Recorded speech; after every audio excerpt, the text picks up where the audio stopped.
shikues, do të jemi së bashku me lajmet këtu në televizionin Skan. Sipas Instat, në muajin mars, numri vizitorëve është rritur me rreth 22% krahasuar me marsin e një viti më parë, ndërkohë që sipas dhënave zyrtare, Italia ka kryesuar listën e vendeve të origjinës të turistëve të huaj.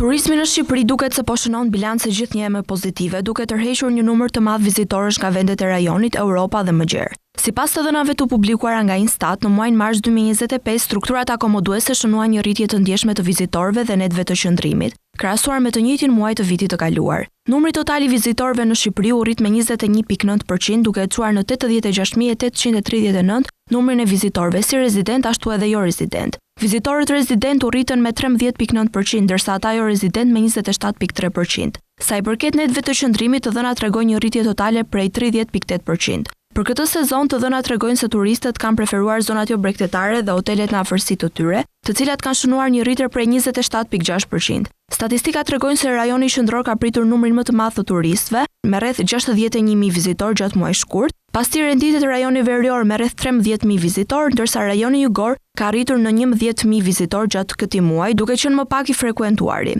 Ndër turistët jo rezident që zgjodhen Shqipërinë si destinacion, Italia zuri vendin e parë me 23% të vizitorëve, duke shënuar një rritje krahasuar edhe me muajin e kaluar. Pas Italisë renditet Kosova me 15%, Gjermania me 10%, si dhe Franca dhe Mbretëria e Bashkuar, që kontribuan respektivisht me 3% dhe 7% të turistëve në këtë periudhë. Një tjetër trend i rëndësishëm është rritja e vizitorëve nga vendet e tjera europiane, të cilat përbënin 42% të totalit të turistëve të huaj. Instat njofton gjithashtu se norma e shfrytëzimit të dhomave në hotele arriti 18.4%, duke shënuar një rritje të lehtë nga 17.3% në marsin e 2024.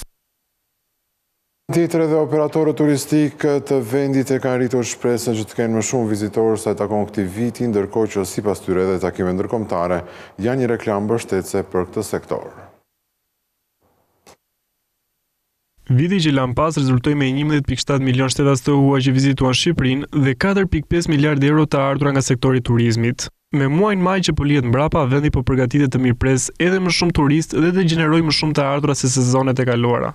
Tani ne jemi vazhdimisht kemi qenë një trend rritës dhe ju e dini këto, ka nga vitin vit pra ka pas një rritje, e cila ka variuar në një koeficient e 15-20% që gjithmonë nga vitin vit. Para është diskutimi se kontaktet me strukturat akomoduese, të cilët gjatë kontakte që kanë pasur në të gjithë deklarojnë se kanë një rritje krahasuar me tjetër periudhë për atë vit kaluar, për sa i përket rezervimeve për sezonin. Samitet ndërkombëtare nga njëra anë po japin një reklamë rëndësi shumë të madhe për sa i përket zhvillimit të turizmit në vend, duke i kombinuar me aktivitete si Giro d'Italia apo investime në resorte siç është rasti i dhëndrit të Donald Trump, Jared Kushner, që po bën që sektori i turizmit të shihet gjithnjë më shumë si lokomotiva e re e ekonomisë shqiptare. Samiti Evropian pashtu ishte një vend i cili patjetër që ngre lart vlerat e Shqipërisë. Edhe mjaft vende të tjera, Forumi Ekonomik Ndërkombëtar, apo qoftë dhe Eurovisioni, cila Shqipëria pati performancë mirë pavarësisht renditjes. Ta një në evente që kanë vlerat më dha për më buse, sepse Giro d'Italia për shembull, ju e dini, kishte rreth 800 milion shikues. Me rritjen e numrit të turistëve dhe me një strategji të re të hartuar nga qeveria, synohet tashmë që vendi të kërkojë më shumë cilësi se sasi në sezonet që e presin. Dhe investimeve ka kërkuar më shumë angazhim për të formalizuar sektorin e turizmit në vendin tonë, sipas rekomandimeve ndërhyrë në ligjin për turizmin, duhet të kthehen një aksion konkret në terren. Pas ndryshimeve në ligjin për turizmin, sektori i turizmit në Shqipëri ka hyrë në një fazë transformimi. Ndryshimet synojnë të rrisin cilësinë e shërbimeve dhe të formalizojnë tregun e akomodimit përmes klasifikimit më të detajuar të strukturave turistike dhe futjes së certifikatave të detyrueshme për individët që ofrojnë dhoma, vila apo apartamente me qira. Tashmë çdo subjekt që ofron shërbime akomodimi duhet të pajiset me certifikat klasifikimi nga Ministria Përkatëse, ndonse regjistrimi në qendrën kombëtare të biznesit nuk është i detyrueshëm për ta. Pjesë e kësaj reforme është edhe përmirësimi i sistemit të dhënave në turizëm. Me ligjin e ri, raportimi i të dhënave do të kryhet nga institucionet publike dhe operatorët privat, ndërsa është ngritur Komiteti i Statistikave të Turizmit, një strukturë e re koordinuese që do të udhëhiqet nga vetë Ministri i Turizmit. por cilat janë të dhënat nga raporti i Këshillit të Investimeve për këtë sektor.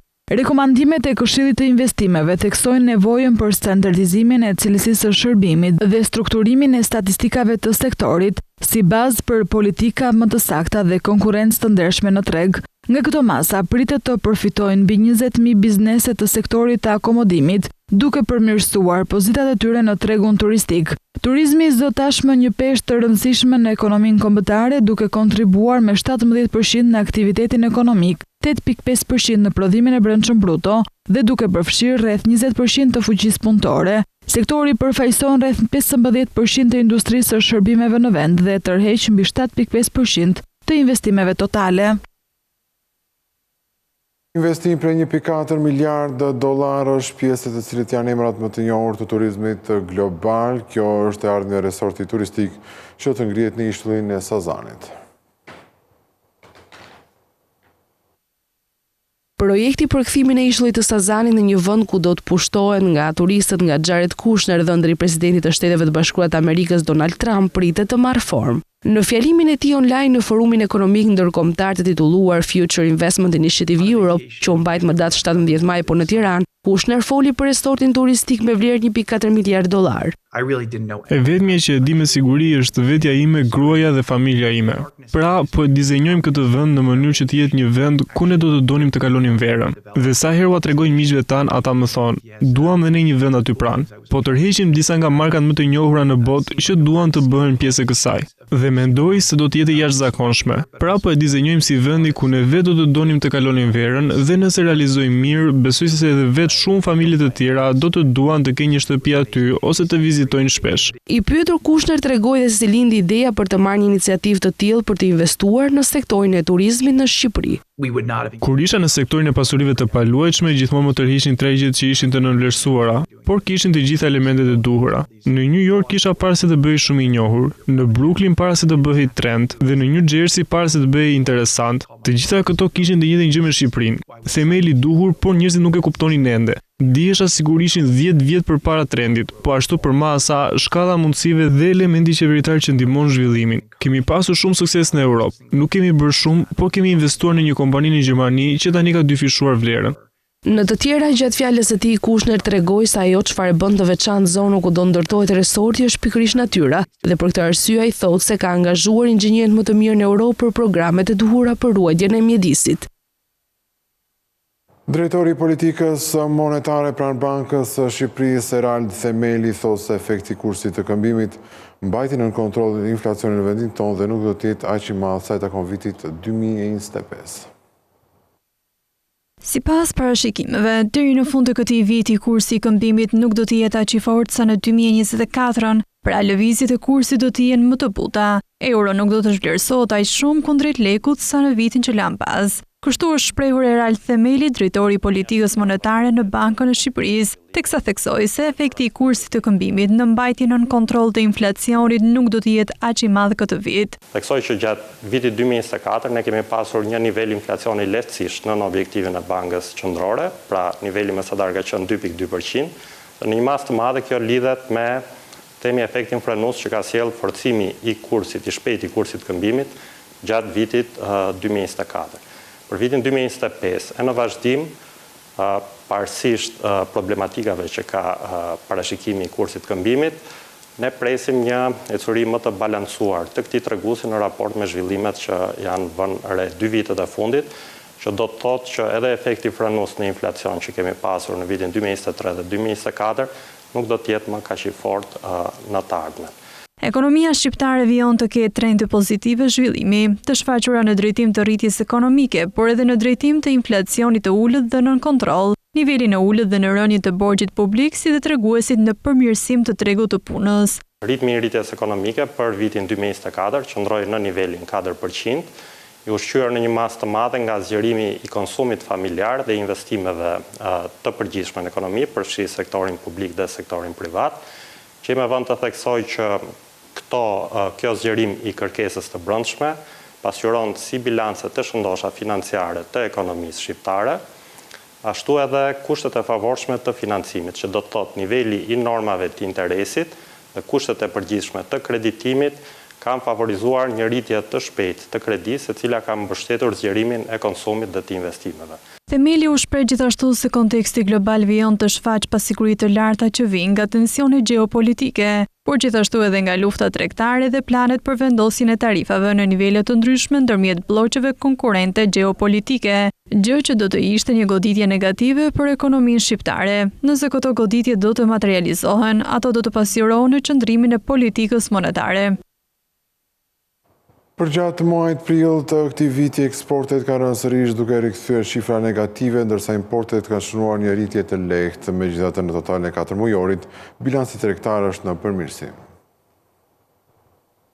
Tregtia e jashtme e Shqipërisë për muajin prill të vitit 2025 sjell sërish sinjale negative në drejtimin e eksporteve. Të dhënat e publikuara nga Instat tregojnë se në prill të 2025-s, eksportet e mallrave ranë në 33 miliard lekë, duke shënuar një ulje prej 4.1% krahasuar me prillin e 2024-s dhe 5% më pak se në mars. Importet ndërkohë u rritën lehtë me 0.4% në terma vjetor, duke kapur vlerën 76 miliard lekë. Si rezultat, deficiti tregtar arriti në 43 miliard lekë, me një rritje prej 4.3% krahasuar me një vit më parë. Megjithatë, panorama për 4 mujorin e parë të vitit mbetet më e qëndrueshme. Eksportet janë rritur me 2.3% në krahasim me të njëjtën periudhë të vitit 2024, ndërsa importet janë ulur me 2.5%. Kjo ka bërë që deficiti tregtar të ngushtohet me 6.5%, duke zbritur në 144 miliard lekë. Sa i përket ndryshimit vjetor të grupeve kryesore në drejtim të eksporteve, në prill rënien më të madhe e kanë regjistruar materialet të ndërtimit, lëkurë e artikujt prej tyre dhe produktet kimike. Ndërkohë nga ana tjetër, sa i përket importeve, shohim se rënien më të madhe e kanë tekstilet dhe këpucët, pasuar nga makineritë dhe pjesët e këmbimit. Prodhimet e drurit dhe letrës kanë rritjen më të madhe. Në planin e tregtisë sipas vendeve, Kosova është partneri në rritjen më të madhe të eksporteve,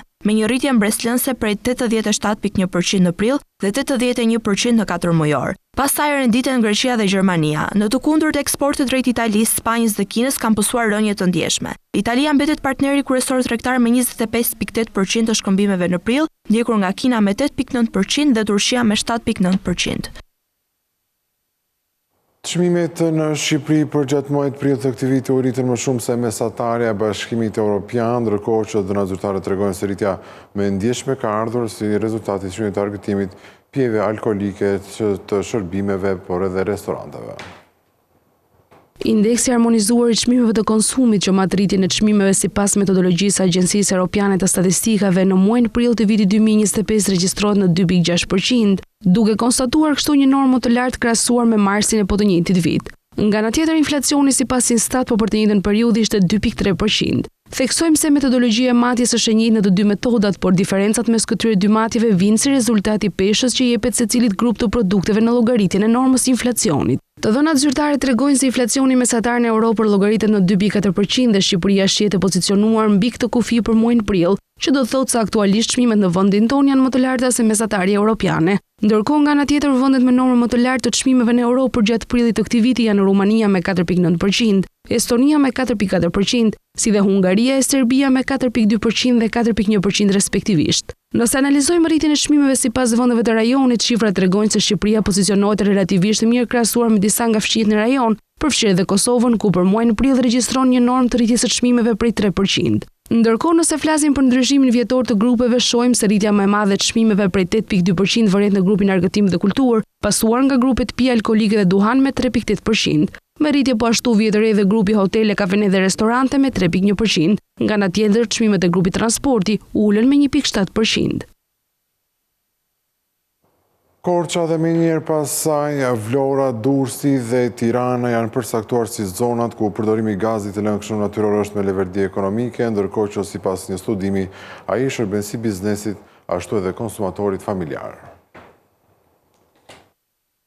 Kompania shtetërore e gazit Albgaz ka realizuar një studim për mundësinë e zhvillimit dhe përhapjes së përdorimit të gazit natyror të lëngshëm, duke u fokusuar në ngritjen e kapaciteteve dhe për të justifikuar investimet në infrastrukturë. Ky studim ka përfshirë identifikimin e zonave kyçe, që kanë një potencial të lartë për konsumin e gazit dhe për të siguruar një kthim të justifikuar për kostot e ndërtimit të linjave të transmetimit të gazit natyror. Studimi ka identifikuar 3 zona për konsum të lartë të gazit. E para është rajoni Vlorës, ku konsumatorët kryesor do jenë Termocentrali Vlorës, i cili është një përdorues i madh i energjisë, si dhe Teda Vlorë dhe një grup klientësh industrial dhe biznesesh të mesme dhe të vogla. Kjo zonë është vlerësuar si një mundësi investimi për zhvillimin e infrastrukturës së nevojshme për shpërndarjen e gazit natyror, me projekte tashmë të planifikuara për tërheqjen e investitorëve dhe zhvillimin e një rrjeti të fuqishëm të gazit. Korça dhe partneriteti me Sokar është zona e dytë, sipas studimit të realizuar. Ky projekt ka si qëllim të rrisë përdorimin e gazit natyror dhe të mbështesë zhvillimin ekonomik të rajonit, duke siguruar furnizim të qëndrueshëm dhe të sigurt me gaz për industrinë lokale dhe konsumatorët në këtë zonë. Ndërkohë që zona e tretë përfshin Durrësin dhe Tiranën, që vlerësohet se janë qendra të rëndësishme industriale dhe ekonomike, e ku aktivitetet e biznesit dhe prodhimi janë zhvilluar me shpejtësi dhe kërkojnë furnizim të qëndrueshëm me energji. Zhvillimi i infrastrukturës përgjatë autostradës Tiranë-Durrës do të ndihmojë në lidhjen e këtyre dy qyteteve me rrjetin e shpërndarjes së gazit, duke e bërë më të lehtë për bizneset dhe industrinë lokale të aksesojnë burimet e gazit natyror dhe të ulë kostot e energjisë. Studimi përmend edhe Elbasanin për shkak të industrisë së përpunimit të metaleve, si një nga sektorët kyç që kërkon sasi të mëdha energjie. Ministria e Bujqësisë ka nisur punën për krimin e kadastrës së ullirit, por edhe të vreshtave, ndërkohë që sipas të dhënave zyrtare deri në këto momente janë regjistruar mbi 13.000 njësi. Vendi ynë do të ketë një kadastër të posaçme për ullirin dhe vreshtin. Në raportimin zyrtar të bërë nga Ministria e Bujqësisë mbi punën e kryer gjatë këtij viti, thuhet se për programin krijimi i kadastrës së ullirit, deri në gusht është siguruar informacioni paraprak për zonat e kultivuara me ullishte në njësitë administrative të Bashkisë Fier, Mallakastër, Patos, Lushnjë të qarkut Fier, si dhe në Bashkinë Çorovod të qarkut Berat për rreth 13.000 njësi ullishte. Ndërkohë që në mbyllje të vitit, rezulton se janë regjistruar në total 13.857 njësi ulliri, për të cilat Ministria e Bujqësisë tashmë ka një informacion të plot se sa vjeçare janë, prodhimtarinë e të tjera. Po ashtu për programin përditësimi i kadastrës së vreshtit, në nisje të vitit ishte përgatitur dhe miratuar programi me objektivat, rezultatet e pritshme, shpenzimet e planifikuara, si dhe grafiku aktiviteteve për realizimin e objektivave të planifikuar. Deri në muajin gusht është siguruar informacion paraprak për zonat e kultivuara me vreshta të reja, vreshta të shkullura si dhe parcela me vreshta mbi 500 m2 në Bashkinë Kuçov dhe Çorovod. Po ashtu është realizuar trajnimi me 60 specialistë në sektorët e ekstensionit bujqësor në qarkun Berat, Kukës, Durrës dhe Fier, me objekt informimi mbi ligjin për vreshtarin dhe verën, si dhe aktet nënligjore për detyrimet dhe përgjegjësitë që kanë sektorët e ekstensionit bujqësor në zbatim të këtij ligji. Deri në dhjetor 2024 raportohet se janë regjistruar rreth 350 njësi vreshti. Sektori i ullirit dhe vreshtaria janë ndër më premtuesit në bujqësi, për nga interesi dhe të ardhurat që krijojnë për fermerët. Sipas të dhënave më të fundit publikuara nga Eurostat për 3 muajt e parë të këtij viti, Shqipëria ishte e 4-ta në Europë për rritjen e numrit të bizneseve, ndërkohë që ky trend shkon përkundër mesatares së Bashkimit Evropian. Në një panoramë të re ekonomike për vitin 2025, të dhënat më të fundit të publikuara nga Eurostat hedhin dritë mbi zhvillimet në sektorin e bizneseve në Bashkimin Evropian dhe rajonin e Ballkanit Perëndimor. Sipas statistikave të këtij institucioni, në tremujorin e parë të vitit 2025, është shënuar një ulje lehtë prej 0.9% në numrin e deklaratave të falimentit të bizneseve në BE, krahasuar me tremujorin e 4 të vitit 2024. Nga ana tjetër, në po të njëjtën periudhë është parë një rënje domethënëse në numrin e regjistrimeve të reja të bizneseve në vendet e BE-s, me 5.1% më pak krahasuar me fundin e vitit 2024. Përkundër kësaj, Shqipëria ka përjetuar një dinamik pozitive. Regjistrimet e reja të bizneseve në vend janë rritur me 6.1%, por krahasuar me të njëjtën periudhë të vitit, rritja është ngadalësuar. Sipas analizës së Scanintel, Malizi ka një rënje me 1.2%, ndërsa Maqedonia ka uljen më të madhe në rajon me 12.3%. Në nivel kontinental, vendi i cili rezulton të ketë uljen më të madhe është Hollanda me 38.4% më pak biznese të regjistruara. Ndërkaq për sa i përket vendeve që kanë postuar rritjen më të madhe janë Ukraina, Çipro, Lituania dhe në vend të katërt Shqipëria. Arsimi mesëm profesional përnjeh një rritje të ndjeshme në të gjithë Republikën e Shqipërisë me një buxhet total prej 3.66 miliard lekësh. Programi synon pikërisht një arsim më cilësor. Në një përpjekje për të forcuar dhe modernizuar arsimin profesional në vend, programi kombëtar Arsimi Mesëm Profesional ka shënuar një tjetër vit të suksesshëm për 2024 me një buxhet të rritur me 3.66 miliard lekë nga 3.53 miliard të parashikuara fillimisht. Investimet në këtë sektor kanë sjellë rezultate të pritshme në të gjithë vendin. Sipas të dhënave zyrtare, në 12 mujorin e fundit janë realizuar 93% e buxhetit të miratuar nga 89 e planit të ndryshuar. Rreth 14.944 nxënës kanë ndjekur shkollat e arsimit profesional në 29 shkollat publike, duke i kaluar parashikimin prej 14.700 nxënësish, ndërkohë janë dhënë bursa për 4.515 nxënës, shumica prej të cilëve vijnë nga grupe në nevojë, vajza që zgjedhin arsimin profesional, nxënës me nevoja të veçanta, si dhe komunitetet rom dhe egjiptian. Në mbështetje të përfshirjes, 3.270 nxënës nga grupet në nevojë kanë përfituar tek Sefalas, duke i kaluar ndjeshëm planifikimin fillestar. Në aspektin e përmbajtjes mësimore dhe standardizimit, janë hartuar 81 skelet kurrikula dhe materiale mësimore, si dhe 48 standarde profesionesh dhe kualifikimesh, që synojnë të rrisin cilësinë dhe të përputhin më mirë arsimin me nevojat e tregut të punës. Për herë të parë janë trajnuar dhe testuar 188 mësimdhënës, ndërsa në një trajnim 30 ditor, 38 nga 46 mësimdhënës pjesëmarrës janë certifikuar me sukses. Po ashtu, janë mbështetur 40 ofrues të arsimit profesional për të garantuar cilësinë dhe për të përfunduar me sukses procesin e vetvlerësimit kombëtar me ndihmën e Agjencisë Kombëtare të Arsimit dhe Formimit Profesional. Forcimi lidhjeve me biznesin dhe praktika në vendin e punës mbetet një nga shtyllat kryesore të këtij programi, me synimin për t'i afruar të rinjt më shumë me tregun real të punës. 2 nga 3 diplomat e dhëna në arsimin e lartë të Shqipërisë mbahen pikërisht nga femrat, sipas shifrave zyrtare deri te biznesit dhe inxhinierisë janë më të preferuarat nga studentët e vendit tonë. Biznesi dhe inxhinieria mbeten ndër fushat më të preferuara të studimit për studentët shqiptar që u diplomuan gjatë vitit akademik 2023-2024, sipas të dhënave zyrtare të Institutit të Statistikave. Mëtej, sipas këtij raporti theksohet se në vitin shkollor 2023-2024 u diplomuan në arsimin zyrtar 82.712 nxënës dhe student. Në arsimin nëntëvjeçar, nga 27.705 të diplomuar, 51.4% ishin meshkuj dhe 48.6% femra. Në arsimin e mesëm të lartë u diplomua 26.729 të diplomuar, 1.3% më pak krahasuar me vitin e kaluar akademik. Gjithashtu, në arsimin e mesëm të lartë profesional nga 3.174 të diplomuar, 82.7% ishin meshkuj dhe 17.3% femra. Ndërkohë vjet të re se nga 28.193 studentë të diplomuar në arsimin e lartë, 65.8% ishin studente femra. Fusha biznes, administrim dhe ligj është më e preferuara për femrat me 25% të diplomuarve femra. Nga ana tjetër, fusha inxhinieri, prodhim dhe ndërtim është më e preferuar nga meshkujt me 25.2% të diplomuarve meshkuj.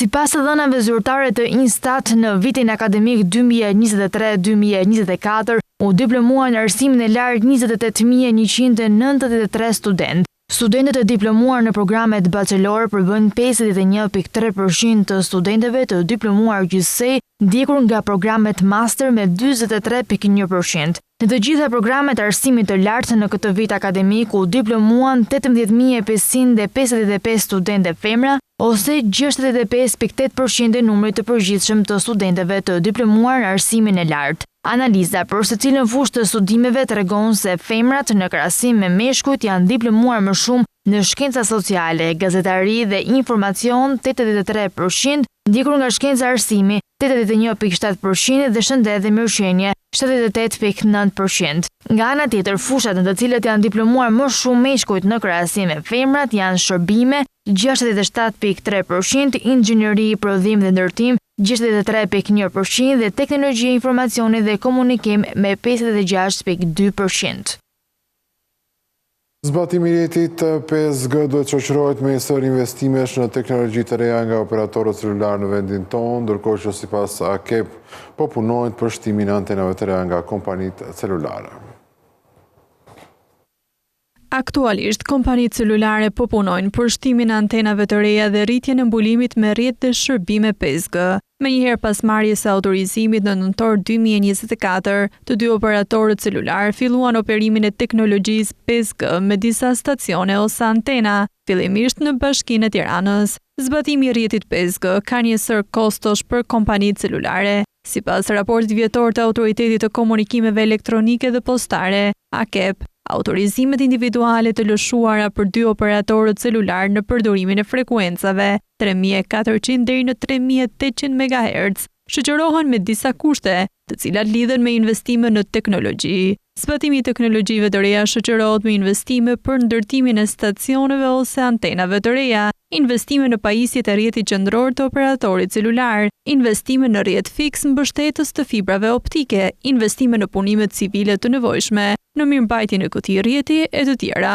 Rreth 55% të popullsisë pritet të mbulohet me shërbim 5G deri në 2027 dhe 85% të popullsisë deri në 2030. Ndërkohë, deri në fund të këtij viti do të mbulohen me rrjetin 5G në brezin autorizuar 3400 deri në 3800 MHz porti Durrës, Vlorë, Shëngjin, Sarand, Porto Romano, aeroporti ndërkombëtar I Tiranës, aeroporti I Kukësit dhe Vlorës, zona industriale Tiranë-Durrës dhe qendrat spitalore të Tiranës. Brezat kryesor të frekuencave 5G janë brezi 700 MHz, brezi 3400 deri në 3800 MHz dhe brezi 26 GHz. Brezi 700 MHz teknikisht është brezi më I mirë frekuencave për ndërtimin e rrjeteve 5G, veçanërisht për shkak se frekuencat e këtij brezi realizojnë mbulim shumë të mirë me një numër të caktuar stacionesh ose antenash. Menjëherë pas lirimit nga Autoriteti I Mediave Audiovizive, AKEP do të fillojë procedurat për dhënien në përdorim të këtij brezi frekuencash për operatorët celular.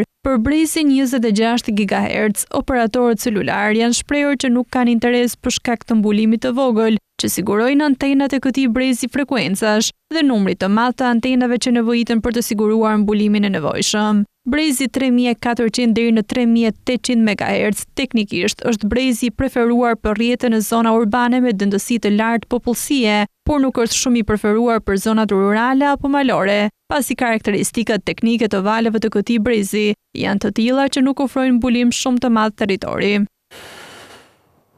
Në fund të këtij edicioni ju kujtoj se për më tepër informacion ju mund të klikoni dhe në faqen tonë të internetit skantv.al, ku do të gjeni gjithçka mbi ekonominë, bankat, sigurimet, tregjet financiare të tjerë. Gjithashtu mund të na gjeni edhe në Facebook, Instagram, YouTube dhe LinkedIn. Këtu kemi përfunduar, unë ju falenderoj për vëmendjen, bashkë mirupafshim.